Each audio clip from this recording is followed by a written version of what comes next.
Let me introduce you to François. François is a professional forester who lives in an old Japanese house in Miyasa next to Hakuba. To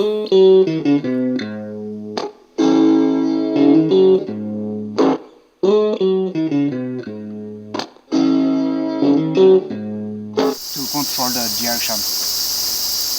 François learned the forestry trade in Japan after looking for a job that would fulfill his need to make a living and his desire to live in harmony with nature. There he is setting the mark where he's going to fell the tree. Watch your eyes, buddy. Right now, he's also renovating his old Japanese house by himself in the traditional way. I'm working on a series with him for the YouTube channel Hakuba 365 to promote his sustainable life.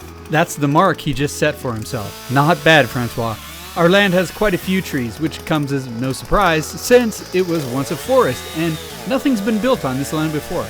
Our house is the first structure ever built here as far as we know.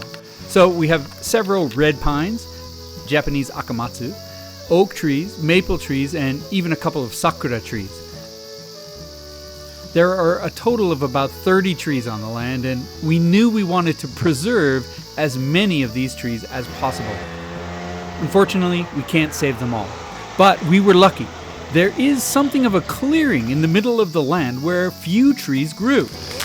If this were an episode of Scooby-Doo, that would probably indicate an ancient burial ground or something, but fortunately, this is real life. And the ground is so rocky that no one could bury anything here anyway. So we chose that spot for the house.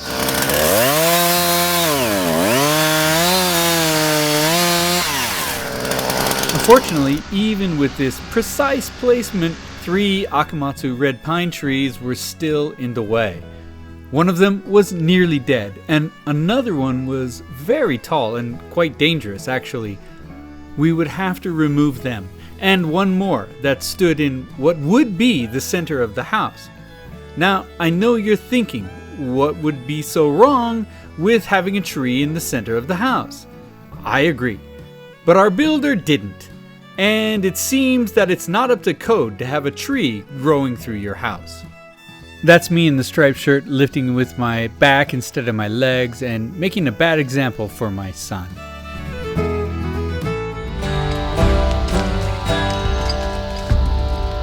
François had another obligation on the first day, so we were only able to get a couple of trees.